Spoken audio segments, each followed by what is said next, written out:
J'ai le plaisir d'accueillir à la présidence Madame Marie-Christine Saragosse, qui est PDG de France Média Monde, vous voyez, hein?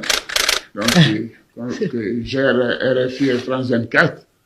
Je voudrais dire à quel point nous estimons que ces médias font un travail de couverture totale de l'évolution et de la situation en Afrique et dans le monde, et les encourager à poursuivre. Nous savons qu'il y a des interruptions dans un certain nombre de pays voisins, et je lui ai dit que nous allons nous engager à faire en sorte que les choses évoluent dans ces différents pays, parce que c'est important, l'information des populations. Bonjour à tous, et bienvenue sur Deuxième Synergie Actu. Aujourd'hui, nous allons plonger au cœur d'une actualité brûlante qui avait secoué la scène médiatique en Afrique de l'Ouest. La suspension des diffuseurs internationaux France 24 et RFI au Mali, au Burkina Faso et au Niger a pris de nombreux observateurs par surprise. Ce qui rend cette affaire encore plus intrigante, c'est l'annonce d'une grande nouvelle faite par le président ivoirien Alassane Ouattara qu'il se battra pour leur rétablissement. Pourquoi un chef d'État intervient-il dans une suspension médiatique ? Quel est l'intérêt de M. Alassane Ouattara dans cette affaire? C'est la question centrale que nous allons explorer dans cette vidéo. Restez avec nous pour démêler les fils de cette histoire complexe et découvrir les implications de cette décision sur la liberté de la presse dans la région. Sans plus tarder, plongeons-nous dans les détails de cette affaire qui suscite tant d'interrogations. N'oubliez pas de vous abonner pour ne rien manquer de nos analyses approfondies sur les sujets qui façonnent notre monde. Alors, commençons.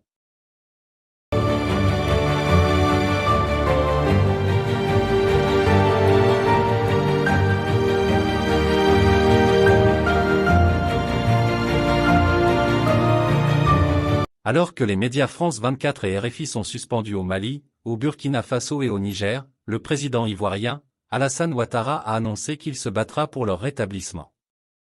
Après son arrivée au pouvoir, la junte militaire au Mali a pris la décision de suspendre définitivement la diffusion de RFI et France 24, deux médias du groupe français, France Média Monde, FMM, en avril 2022. La junte reprochait aux médias la diffusion d'informations selon lesquelles l'armée était impliquée dans des exactions commises contre des civils. Bonjour Kalilou. Bonjour Anne, bonjour à tous les auditeurs. Et merci de nous appeler de Cotonou. Nous vous écoutons. Les autorités maliennes ont suspendu la diffusion de RFI et France 24 en raison d'une enquête menée par RFI. Alors, que reprochent les autorités maliennes à cette enquête? Alors, effectivement, c'est vrai que pour justifier cette décision, les autorités maliennes invoquent une enquête diffusée la semaine dernière sur notre antenne. Bonjour Cécile Meiji. Bonjour Juan, bonjour Alidou. Directrice de Radio France Internationale, que reproche le gouvernement malien à cette enquête ? Alors, ce que nous avons appris des reproches du gouvernement malien, c'est dans un communiqué qui a été publié jeudi dernier, un communiqué du ministère de l'administration territoriale qui fait effectivement référence à notre enquête diffusée en début de semaine dernière, lundi et mardi, une enquête en deux parties exclusives qui fait état de témoignages directs, des témoignages de victimes recoupés, étayés, une dizaine de victimes qui ont subi les sévices infligés par certains éléments de l'armée malienne et dans certains cas ont assisté à l'implication de combattants russes à plusieurs endroits du pays. Donc ça, c'est le cœur de l'enquête, deux volets d'enquête diffusés sur nos ondes et sur nos sites internet. Le communiqué des autorités maliennes qui fait référence à cette enquête parle également de déclarations de la haute commissaire des Nations Unies aux droits de l'homme, Michelle Bachelet. Quelques jours plus tôt, elle s'alarmait de la forte augmentation des atteintes aux droits humains dans le pays et pour une grande partie commises par les groupes armés non étatiques, principalement les djihadistes, mais aussi, dans certains cas, par des éléments des forces de défense et de sécurité maliennes, l'armée malienne. Enfin, au moment où nous avons diffusé notre enquête, c'est l'organisation de défense des droits humains Human Rights Watch qui publiait un rapport faisant lui aussi état d'exactions commises par les forces maliennes dans le cadre de leurs opérations antiterroristes dans les mêmes régions que celles citées par RFI. Donc il y avait trois faits qui étaient reprochés à trois organisations différentes, dont RFI et France 24, les deux chaînes de France Média Monde.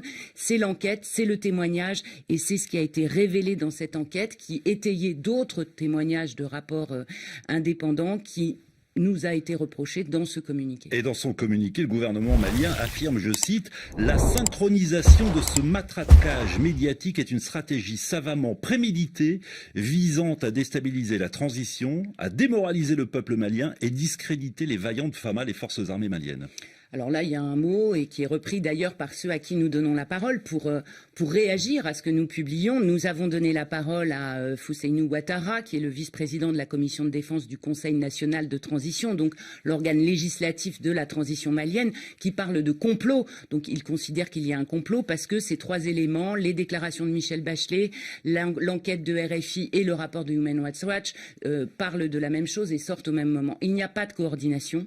Nous sommes indépendants les uns des autres. RFI est un média indépendant qui fait son travail avec le plus de sérieux, le plus de probité et l'expertise nécessaire à un travail de journaliste. Nous n'avons fait que notre travail de journaliste et d'enquête.